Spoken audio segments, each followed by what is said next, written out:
I think it's fair to say that for 90% of Gen Z men who are interested in personal development, they will have been inspired by at least one of two men online. The first of these is a bold man who lives in Romania and talks about Bugattis, and the other is Hamza Ahmed.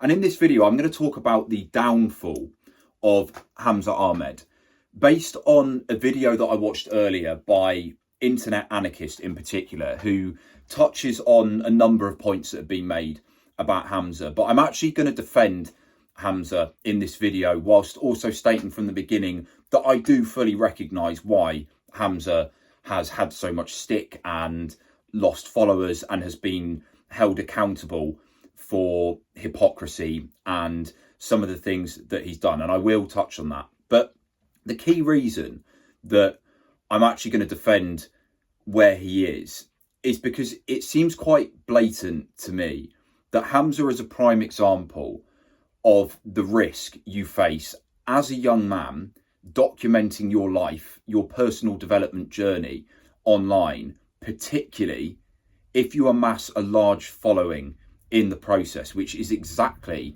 what happened to Hamza. He acquired an enormous audience of people, and as a young man, you are figuring your life out. You're still trying to navigate your way in the world, and Hamza himself recognizes, you can see this from his podcast interview when he went on Modern Wisdom with Chris Williamson, and where Chris Williamson, as a lot of people would say, schooled him, and I'm going to touch on that again later. But you can see that he is aware that he himself is trying to figure things out. And I think particularly when you've got such a big following and you've achieved that milestone and then you've achieved this financial milestone, he really is just trying to forge his place in the world, his identity. And that is something that we all go through as young men, especially when we go into personal development. It's just with him, he's been doing it publicly and simultaneously advising other people on how they should go about personal development, and at times in a very direct, forceful and black and white way, as Internet Anarchist rightly touches on, and some of the comments did, especially if you look at what happened with the live streams, where he's taking that gaming or no gaming approach to life. But what I want to say is, I think a lot of people probably don't appreciate what it's actually like to be in his position as a man in his mid-20s who has got that much attention on what he's talking about, and particularly when it comes to scrutiny of who you are, the things that you're doing. And when I watched him on those live streams, I empathized with him. I really did.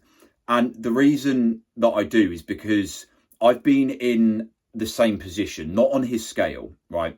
If you're new to my channel, just to give you a little bit of context, I grew an audience on TikTok. That's where I started. I have about 100,000 followers on there. But about this time a year ago, I was consistently going viral. I was averaging about 3 to 5 million views a month. With TikTok, it's different.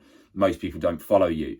But it got to the point where I was getting a lot of attention on my content and in public. And I genuinely mean that. I was getting stopped in Audi. I was getting stopped and asked for photos and stuff like that, all off being 40,000 followers and with my reach. Now look at the size of Hamza, the reach that he had, right? Just think about it. And one of the things that happens is if you go on a live stream and you speak with people, you are engaging with the audience. And one fundamental thing that you're advised to do when you get into influencing or content creating is not engaging with your comments. And the reason for that is because they can be an utter cesspit and they can be vile. And I believe it was Jordan Peterson spoke about this. I could be completely wrong, but has said that fundamentally we're not meant to have this much exposure to other people's opinions of who we are. And it can really fuck with your mind in a way that I don't think many people can understand unless they've been in that position, especially if you formed your identity around certain ideas. And there's this self-imposed but also audience-imposed expectation that you stand your ground and speak with your chest. It's a battle that you have because intellectually, the wisest stance that you can take is to actually say, yeah, I don't know. I don't know, and be willing to change your mind in light of new data and new evidence. That is a true mark of intelligence, somebody who is willing to let their opinions drop and is actually more concerned with the pursuit of truth, being more like a scientist rather than holding strong opinions.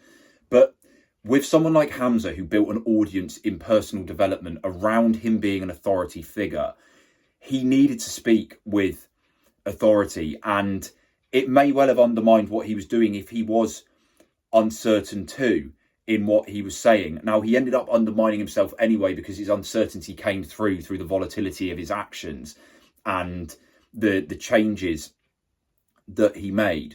But it is a sticky position that you find yourself in. And I think the key point that I also want to make here is when you've got that following, which he has, and that exposure, you build a sizable minority of people who really are hell-bent on you failing and you suffering. They want to see your downfall. They are preying on your downfall. They're sitting there rubbing their hands waiting for it.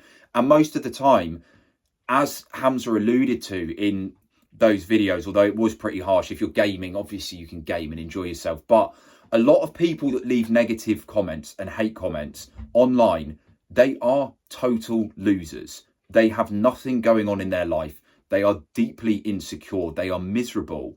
So the only way that they can try and regain a sense of strength and control over their existence is to try and drag down others who make them feel insecure because they're doing something different, because they're putting themselves out there.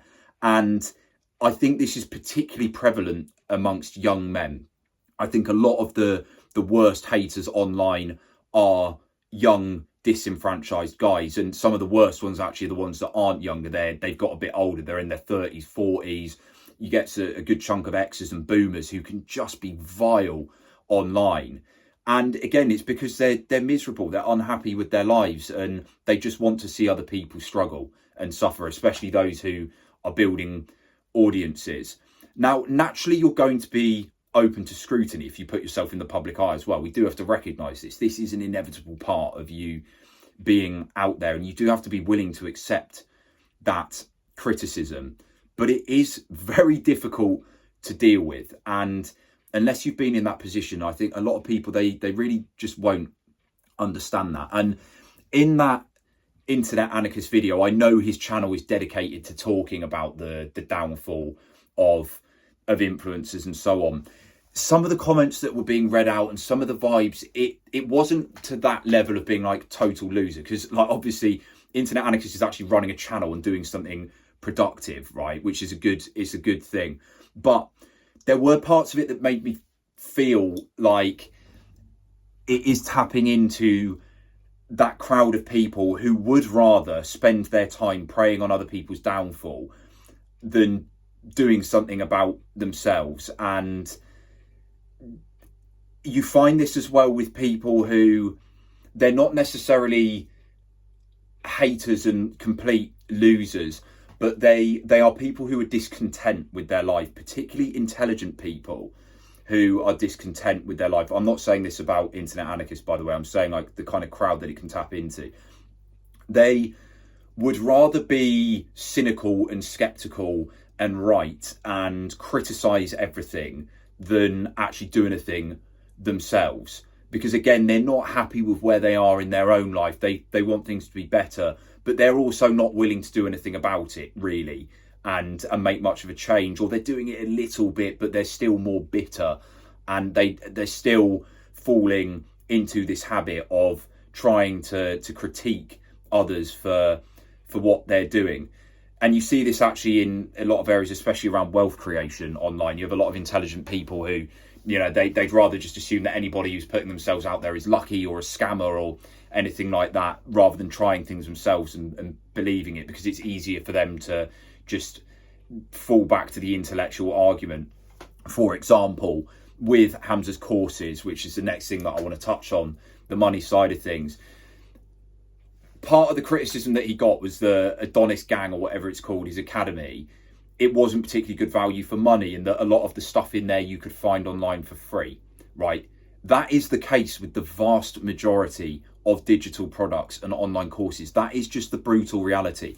Look at people like Ali Abdaal, who is one of the most successful internet entrepreneurs. Very, very intelligent, reasonable, rational guy. He himself says this, that, yeah, my YouTuber Academy, most of it you can find online for free. It is just the case, but that's part of the value of what a course is they have augmented these things together.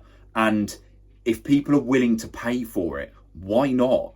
Surely you would do the same. It's an opportunity to make more money. And what I do want to add to this is, with Hamza, he's making a hell of a lot of money, right? Like he will have from AdSense, he will have from the things he's done. But for a lot of people, like doing things like setting up a course eventually after they've tested it can be a good way for them to make money online and do things.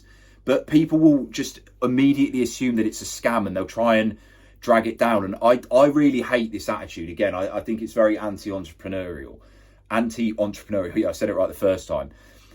But it taps into this. And I feel like a lot of the people that are giving Hamza shit for that kind of stuff, again, they don't like the fact that he's made a lot of money in what he's doing and he's done very well out of it. They say he's selling the dream to young people, saying that they could do it too. In marketing, it's a principle with marketing and copy that you are going to sell people benefits and promote to them a vision of a better life. Now, there are ways that you can do this ethically, but it is a reality. You can make money online by building communities and stuff like that. And Hamza was one of the main people that brought so many young guys awareness to this, about this opportunity of the digital economy. And it's not just him. There's plenty of other people that have done it too. Ali Abdaal has done it in his own different way. Dan Coe has done it in a much more business focused, like matter of fact, higher level way, rather than building like a cult following around personal development like Hamza did, right? But it is a real thing. And again, I don't think it's bad that Hamza has set up the Adonis Academy and seen this opportunity here, or has had courses before that he was selling these digital products, right? It makes sense. And the problem I think maybe that he has fallen into is that he's perhaps become too consumed by the money and lost track of where he originally came from, which was his focus on personal development, which again is a pretty normal thing to happen to people when they start earning a lot of money. And unfortunately with Hamza, it does look like that went too far with the ego side of things, especially with the way he treated the 15-year-old kid and calling out the personal information about his mum's death. That was too much, and you can see on multiple occasions that Hamza's ego was under threat there and was manipulative. And it is important that he learns from that and shows remorse. But behind that, where people are talking about the value of his product, yeah, maybe it is overpriced. I've not joined it. I'm not going to join it. But it is pretty normal when you make a digital product that some people are going to be unhappy about it. They're going to criticize it. They're going to say this is bad value for money. And others will get so hung up on it that they've spent like £300 that they now make it their whole existence that they want to try and expose this person as a scammer when they're not. They just maybe sold a slightly overinflated product, or actually maybe that person just didn't align with that product very well. It just didn't work out for them. Unfortunately, that is something that just happens. But it does feel like there is a kind of bitterness around Hamza on his wealth creation and an attempt to drag him down. And whilst there are plenty of cowboys out there in the creator and digital economy who exploit the impressionable nature of young men, at his core, I don't think that is what Hamza set out to do. Maybe his values did change and he became a bit corrupted with the pursuit of money over time. But at his core originally, I definitely don't think that's what he meant to be doing. And I think when he spoke to young men about the opportunities they have, that really came from a place of showing you, look, this is what I've done and you can do it too. Like, just look at the space online with young men's personal development. Look how many guys you will see doing videos like this where they have a shitty backdrop. Like, I'm here in a garden shed at the moment where I'm just doing monk mode, working and sleeping in here, right? And I've been here for 30 days, right? Although he didn't teach me monk mode. But you look at how many guys are doing that, right? They've been inspired by him, either him or Sam Sulek, right? there are so many guys that have decided, yeah, I'm going to put myself out there and I'm going to commit to building an audience and a following around me who value me for what I stand for. And yeah, sure, maybe there is a financial opportunity that comes out of that. And fair enough, why not? I would much rather that young guys are going out there and doing that and making money online by serving the interest of others and helping them with their personal development than falling into the trap of getting into some shitty job that they hate and burning out and then becoming a hater on anybody else who does something different, right?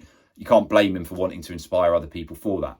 But the final point that I want to make as well, as I mentioned earlier with Chris Williamson, I think that really showed it, that podcast interview. So many people, they were looking at it, yeah, Chris Williamson schools Hamza, Hamza gets humbled. And he did humble him. But again, you can see that's coming from a position of fraternal care, maybe is a good way to put it. Chris Williamson himself recognises what's going on there. And as a guy who is very successful and into personal development, but further down the line, can see, look, this guy isn't a bad bloke. He is just a young guy who's speaking with a lot of authority. And when you've got a younger, more impressionable audience than that, like teenage lads, they are going to buy into a lot of what you say if you say it with conviction. And if you are changing all the time, you've got to be careful in the way you go about that. But that is fundamentally the battle that you're going to face when you start documenting personal development online. So the crux that I want to say, if you are a young lad who's watching this as well and into personal development, is remember, it is a journey. Things will change. Your values change. One year you might be thinking that you're into Stoicism. The next year you might be thinking, oh, actually now I'm into Buddhism.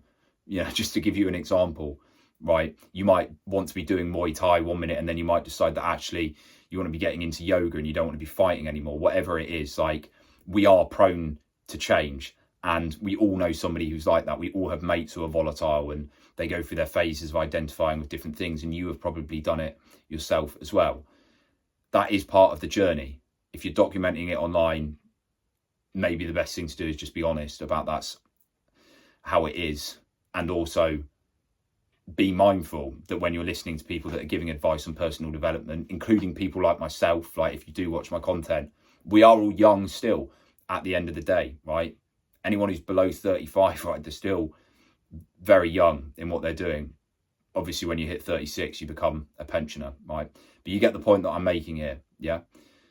We're all learning, we're all navigating life together. And from what I understand from older people too, that is pretty much a lifelong journey. But I think that pretty much sums it up. Hamza, I don't think is a bad bloke. I think he's made some mistakes. His ego has got the better of him. And I do think a lot of people were preying on his downfall because of his success, which is inevitable. But if you related to this video, if you found my opinion insightful, whatever, make sure you give a thumbs up, hit the subscribe button, and I will see you in the next video.